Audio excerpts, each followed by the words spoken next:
বারিশের সাথে আমার অনেক আগের থেকে একটা সম্পর্ক। মানে মেয়েটাকে আসলে আমরা যতটা খারাপ মনে করতেছি অতটা খারাপও না। সোনি আপুর সাথেও আমার পার্সোনালি একদিন মিট হয়েছিল।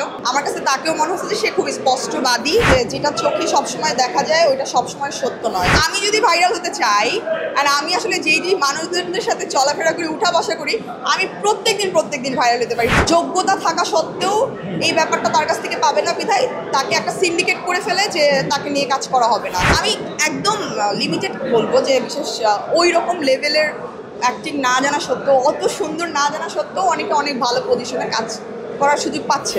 আমার কোনো প্রথম থেকেই এখন পর্যন্ত কোনো পজিশনে যাওয়ার কোনো ইচ্ছা কখনোই আমার ছিল না। এটা সম্পূর্ণ আমার শখ ছিল। আজকে অনেকদিন পর মনে হয় আমি অনেক স্ট্রেট ফরওয়ার্ডলি অনেক কথা বলে ফেললাম। মনে চিন্তা করতেছি বলবো না, বাট আজকে চিন্তা করলাম না, বলেই ফেলি।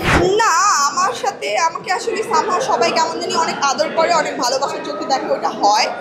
বাট তিক্ত অভিজ্ঞতা আশেপাশের অনেক মানুষজনদের হয়, ওটা আমি একটু শেয়ার করতে চাবো। আমাদের বাংলাদেশের ইন্ডাস্ট্রিতে মানে কেউ যদি আপনাকে পুশ আপ না করে, কেউ যদি ব্যাকআপ একটা সাপোর্ট না দেয় ওইভাবে ডেডিকেটেডলি, আপনার অনেক অনেক যোগ্যতা, অনেক সুন্দর, অনেক অ্যাক্টিং স্কিল থাকলেও আপনি আসলে অনেক চড়াই উতরাই পার করে কিছু একটা যদি করতে পারেন, নাহলে পারবেন না। আমার কাছে এটা মনে হয়। এর জন্য কিন্তু আমরা নতুন ফেস পাচ্ছি না বলতে গেলে। আমি জানি না এটা আমার বলা ঠিক হচ্ছে কি না, বাট এটা একদমই আমার পার্সোনাল ওপিনিয়ন, একদম পার্সোনাল আশেপাশের এনভায়রনমেন্ট দেখে ফিল করে আসলে ব্যাপারটা আমার বলা। ইটস ট্রু 2025-এ এসেও এই ব্যাপারগুলো ফেস করা লাগে। অনেকে অনেক যোগ্যতা থাকা সত্ত্বেও এই ব্যাপারটা তার কাছ থেকে পাবে না বিধায় তাকে একটা সিন্ডিকেট করে ফেলে যে তাকে নিয়ে কাজ করা হবে না। আরেকজন নিতে চাইলে না, ওরে নিয়ে না, ওর বয়ফ্রেন্ড আছে বা ওর এটা আছে, ওরে নিয়ে অন্য কিছু করা যাবে না, ওরে নিয়ে বিদেশে যাওয়া যাবে না। তো সে মেয়েটা যোগ্যতা থাকা সত্ত্বেও কাজ পায় না, আমার নিজের চোখে দেখা। আমি একদম লিমিটেড বলবো যে বিশেষ ওই রকম লেভেলের অ্যাক্টিং না জানা সত্ত্বেও, অত সুন্দর না জানা সত্ত্বেও অনেকে অনেক ভালো পজিশনে কাজ করার সুযোগ পাচ্ছে।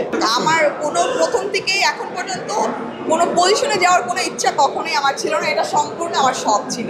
খুব বিচ্ছিরি লাগে ভাইয়া। আমি আজকে 4-5 বছর যাবৎ কাজ করি, আর আজকে অনেক দিন পর বাংলাদেশ প্রতিদিন একটা আমার ফেভারিট একটা জায়গা, এখানে ইন্টারভিউ দিচ্ছি। আর আজকে অনেকদিন পর মনে হয় আমি অনেক স্ট্রেট ফরওয়ার্ডলি অনেক কথা বলে ফেললাম। মনে চিন্তা করতেছি বলবো না, বাট আজকে চিন্তা করলাম না, বলেই ফেলি। আর কত চুপ থাকবো। সো আমি যদি ভাইরাল হতে চাই আর আমি আসলে যেই মানুষদের সাথে চলাফেরা করি, উঠা বসা করি, আমি প্রত্যেকদিন ভাইরাল হতে পারি, প্রত্যেকদিন আমি টপিকে থাকতে পারি। But I just hate this, মানে ভাইরাল না ভাই। মানে তোমার একটা ব্যাপার হচ্ছে তোমার নাম, মানে আমরা যদি মরে যাই ভাই আমাদের কি থাকবে? আমাদের কিন্তু নামটাই থাকবে। হ্যাঁ, উল্টাপাল্টা কিছু করলে ভাইরাল হয়ে ওই ব্যাপার কিন্তু থাকবে না। নাম সুনামটা অনেক বড় ব্যাপার। কোনো জীবনে কখনো আমার ভাইরাল হওয়ার ইচ্ছা ছিল না। দেশ জুড়ে তোলপাড় ওয়ালটন ফ্রিজ কিনে হতে পারেন মিলেনিয়ার। এছাড়াও রয়েছে লক্ষ টাকার ক্যাশ ভাউচার সহ কোটি টাকার নিশ্চিত উপহার। দিন শেষে ভাইয়া একটা কথা আছে যে যেটা চোখে সবসময় দেখা যায় ওইটা সবসময় সত্য নয়। হয়তো বা কথাটার সাথে আপনিও এগ্রি করবেন। অ্যান্ড আপনারা পার্সোনালি একটা মানুষের সাথে উঠা বসা না করলে আপনি আসলে জানবেন না আসলেই মানুষটা এরকম কি না। হ্যাঁ, তখন আপনি মিশলে আপনি জাজ করতে পারবেন। অ্যাজ এ মিডিয়া পার্সন বারিশের সাথে আমার অনেক আগের থেকে একটা সম্পর্ক। সো মিডিয়ার সম্পর্কের বাইরে যখন আমি একটা উদ্যোক্তা, ও আমার ব্র্যান্ড প্রমোটার হিসেবে আমার লামস ওয়ার্ল্ডে অনেকবার কাজ করেছে। হ্যাঁ, সো ওর যেই ডেডিকেশন লেভেল, ওর যেই প্রফেশনালিজম, অ্যান্ড আমার কাছে যেটা মনে হয় ওর দোষটা কি ধরে, ও তো ছিল আমাদের মিডিয়ার মানুষ, অ্যান্ড ও জানে how to create the vibes. হ্যাঁ, ওর তো অ্যাকচুয়ালি কাজ করার ইচ্ছে ছিল মিডিয়াতে। এখনও ওই মিডিয়ার ক্ষুদাটা ও ওর ব্র্যান্ড প্রমোশনে কিন্তু পেয়ে গিয়েছে। এখন ওইটা ওর লেভেলের মতো, ওকে মনে হবে স্টার, ওই ব্যাপারটা ওকে নিজেকে ফিল করাতে পারবে, ও ওইটার চেষ্টায় আর কি যাচ্ছিল।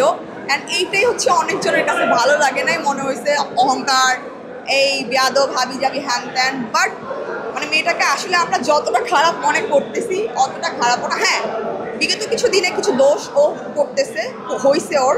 ও যে কথায় বলে না, মানে হইতে পারে সিচুয়েশনের থ্রুতে নাকি অনেক কাজ করে ফেলতেছে, অনেক বেশি অহংকার হয়ে যাচ্ছে, এর জন্য অহংকার পতনের মূল, এটা মাথায় রাখতে হবে। সো আমার কাছে ভাই right is right, wrong is wrong. Soni আপুর সাথেও আমার পার্সোনালি একদিন মিট হয়েছিল। আমার কাছে তাকেও মনে হচ্ছে যে সে খুব স্পষ্টবাদী, মানে সে ফেক পার্সন না। হ্যাঁ, মানে যেটা বলে সে সামনাসামনি কথা বলে ফেলে, ভিতরে রাখে না। এই টাইপের মানুষজন আমি খুব পছন্দ করি। তো ওই দ্যাট ডেতেই আমার তার সাথে পরিচয় হয়, মানে কথা হয়, অ্যান্ড তার সাথে ছবি তুলি অ্যান্ড পোস্ট করি।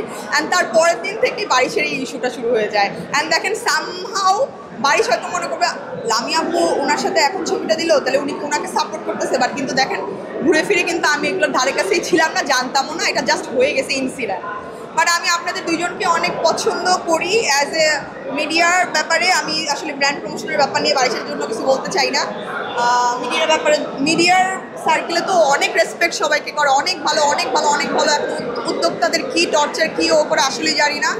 সো আমি বলবো বারিশ, তুমি নিজেকে চিন্তা ভাবনা করো, একটু দেখো আসলে দোষ ত্রুটিগুলো কি। সবাই মিলে যখন একটা কথা বলবে অবশ্যই কোনো না কোনো ঝামেলা ওখানে থাকবে। আমি চাই না এরকম কাদা ছড়াছড়ি হোক। আমাদের সামনের জেনারেশনগুলো এগুলো দেখে এগুলোর প্রতি মোটিভেশন হবে, হ্যাঁ এগুলো করলেই মনে হয় লাইমলাইটে থাকা যায়, এগুলো করলেই মনে হয়।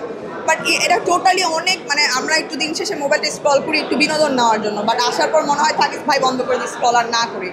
সো তুমিও দেখো, আর তনি আপু অনেক হয়েছে অনেক হয়েছে, আপনাকেও সবাই অনেক পছন্দ করে। আমরা ছোটো ছোটো উদ্যোক্তারা আপনাকে আপনাকে আপনাকে দেখি, ফলো করি যে না আচ্ছা আপনি এরকম হইতে পারলে, আপনি করতে পারলে আমরাও করতে পারবো। সো আপনার ওই জায়গাটাও আপনি সুন্দর রাখবেন আশা করি।